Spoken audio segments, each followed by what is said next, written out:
Yo,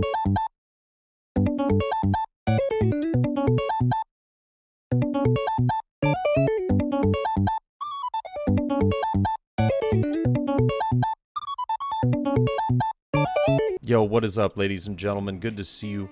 Welcome in. And we've got Game 5 here against a Doflamingo player, my man Tyler here. Now, I will say this is another mirror matchup, and I know that we're missing Game 4, okay? I believe that I just didn't record it. I don't know. I've been looking through my computer files as well as my phone, and I cannot seem to find the recording. So I'm not entirely sure what happened to that matchup, but it was Doflamingo versus Katakuri.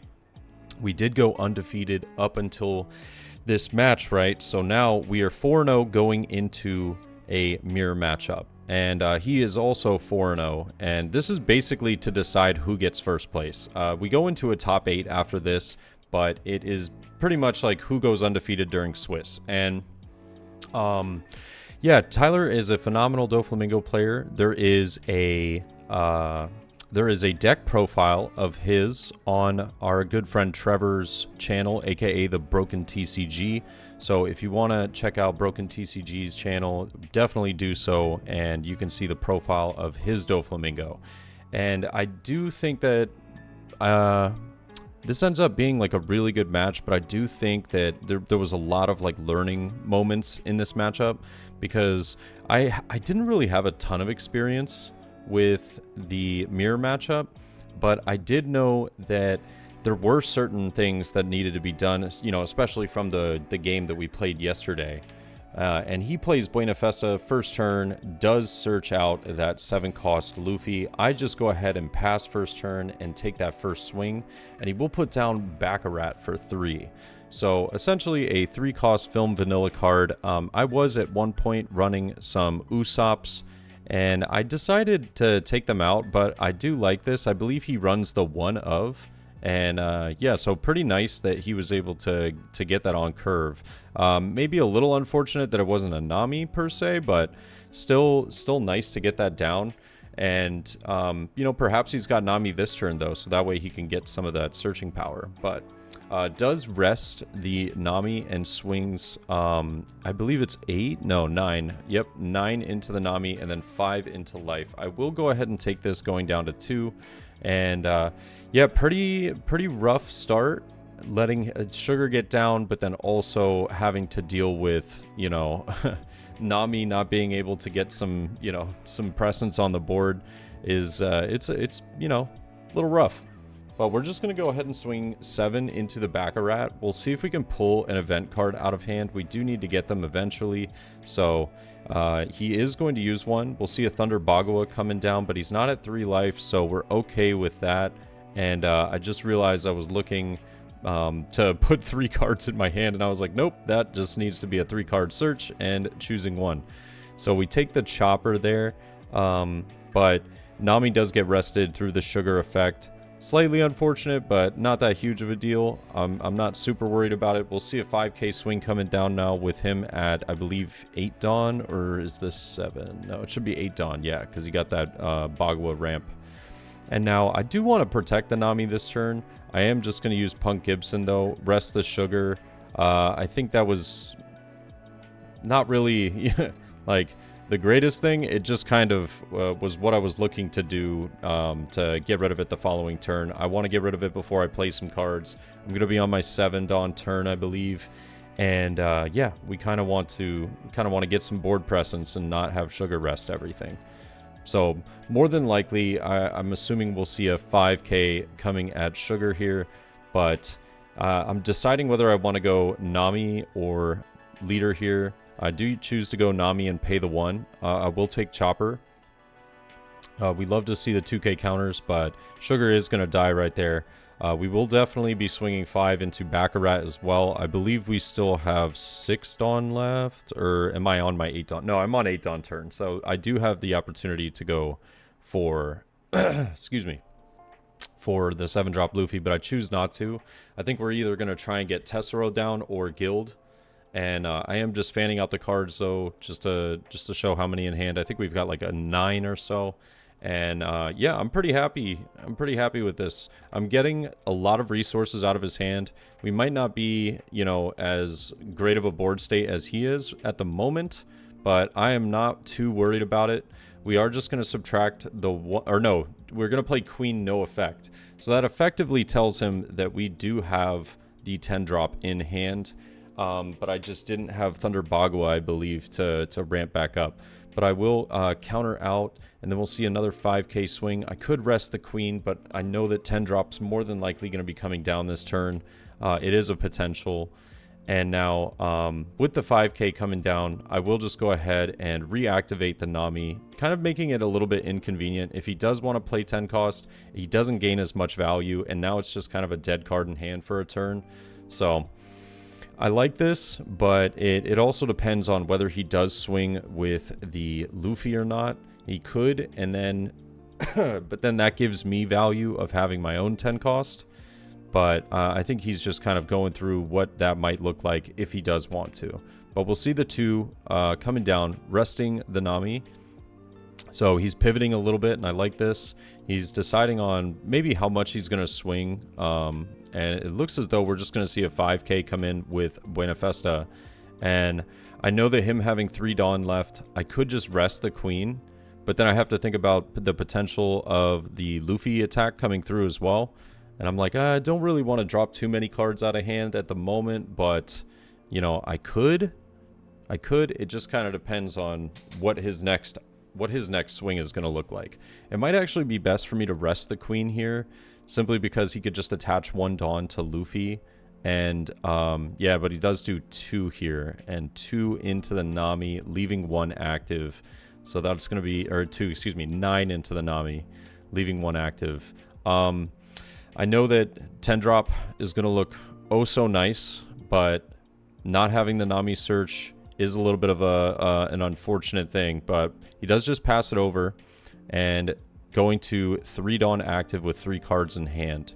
I didn't want to lose the hand advantage, but man, I've got choices here. 10 drop is obviously a good choice, and I think that if I do play it, I should be swinging with queen first for sure. So we're gonna go 5 into the Baccarat, see what he does. He lets it go, and now I might just go 6 with queen to life, potentially 6 at Buena Festa, or I might just completely forget because I am a little nervous. Yep, and that's looking like what we do. Oh man, yep. I knew going into this match I was a bit nervous because I know that Tyler's he's a great player, and I was trying to think. I think I was overthinking things, you know, trying to do too much when I really didn't need to. But yeah, you live and you learn. You live and you learn. We could have definitely gotten a 6k swing through. Not that it was super necessary. I think that starving him for resources here isn't that bad of an idea. It's just at least getting some value out of the queen. Like, I could have potentially swung 7 with queen and at the Luffy just to pull another resource out of hand, potentially even an event. But I do choose to just go sugar and then get the guild Tesoro down, going up to 4 Dawn active, right? And now I know that it's probably like more than likely we're going to see a 10 drop this turn. So sugar helps me with that. It does allow me to get my own 10 costs down and to be a little more convenient about how we do things. Tesoro's more than, I mean, he's not going to be able to remove that this turn. So that's really great. I think the only thing that could remove that would be the 5 cost event, right? So we'll see a 5 at life. I'm considering whether I want to counter out of this or not. I do choose to, just because I know that 7k could happen. We will see the 7k. I will take. And the 10 cost comes down. I will use sugar. Now, I'm deciding whether I want to use it on Dofi or not. I mean, obviously, Dofi. I was thinking of sugar, but just because it could be easy enough to KO. Like, I could just rest the sugar and then, you know, KO that. But then I don't get the same value with my 10 cost. So we will see sugar of his own coming down. And yeah, I think my queen and leader are frozen, but he does choose to rest the Tesoro. It's unfortunate, but it kind of needed to happen. Like, I wanted to get the Tesoro ability and stuff, but I forgot to swing into his sugar using my Buena Festa. Embarrassing. Absolutely embarrassing. Like, I was so nervous this match, and I just completely screwed the pooch. Like, just did everything wrong. I even rest his sugar this time instead of the 10 drop. And he swings into my sugar with the Buena Festa, and I'm like, oh my god, why didn't I do that the previous turn? It's just embarrassing, because I felt like I played really well the whole day.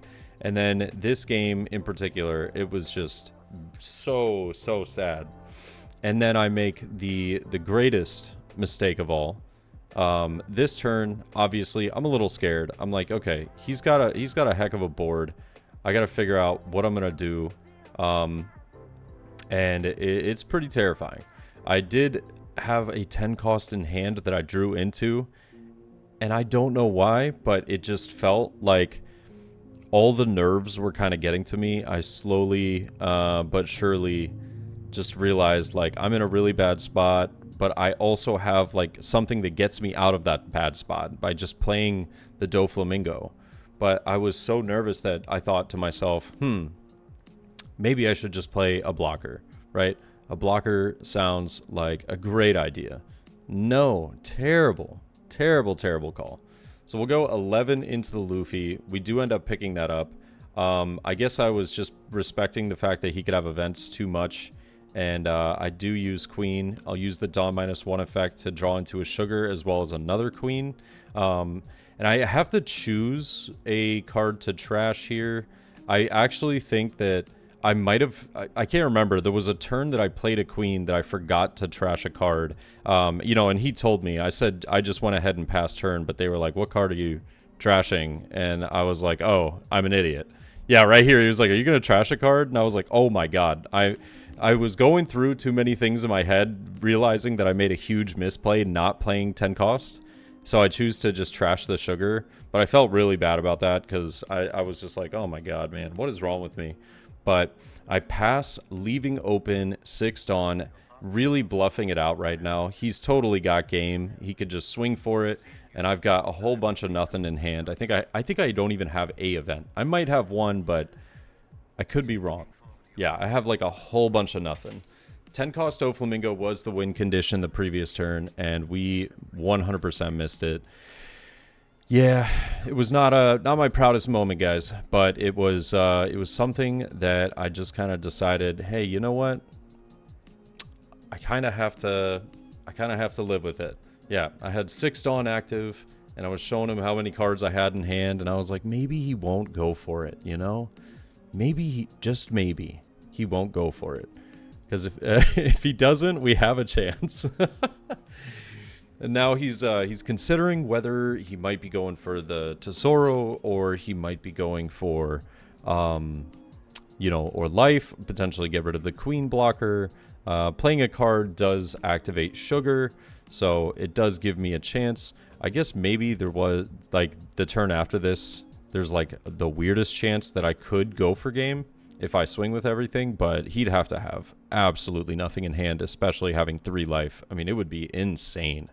So I chose to go the defensive route, which ended up being the detriment to me. But he's definitely thinking about it and like what cards I could potentially have in hand, what he needs to deal with.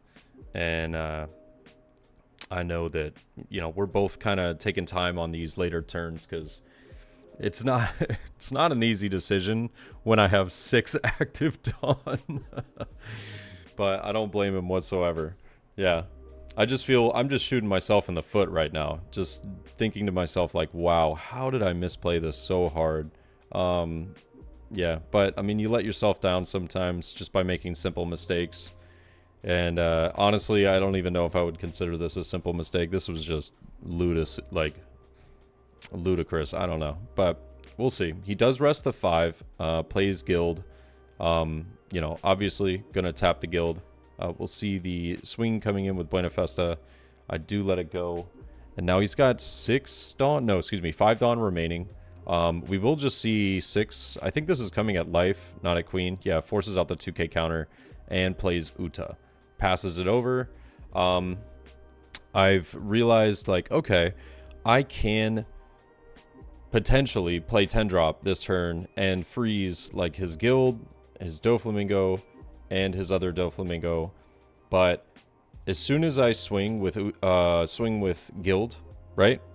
He uses Uta, rests my queen, and then goes the rest onto leader and KOs me because I'll only have 2 active Dawn and a little bit in hand. There's no chance we get out of that.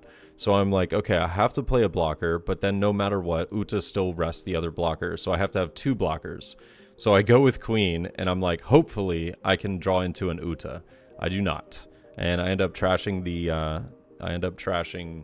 the Doflamingo, but I did pick up an event card, still racking it through my brain, like, is there a way that I can get through this?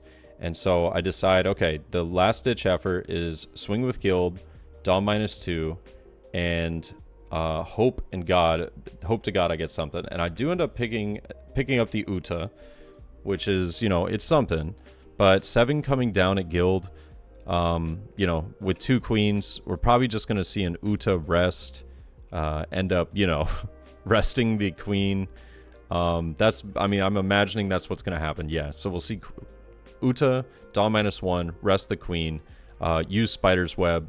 My worst outcome that I could possibly think of is basically unfolding before me. I'm like, okay, now we're definitely dead. I play Uta, I pass it over, 2 active Dawn, and all he has to do is get through 2 blockers, which should be easy enough, especially with the amount of swings that he has.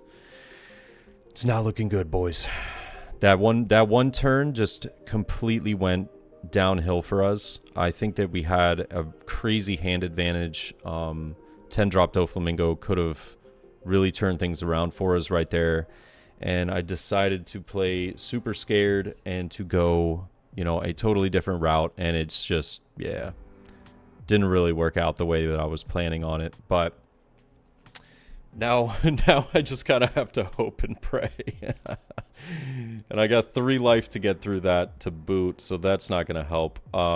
He is taking his time, though, because he knows that the previous turn I did flash like 6 active Dawn, so there's a lot of endless possibilities of, potential events that I could have in hand.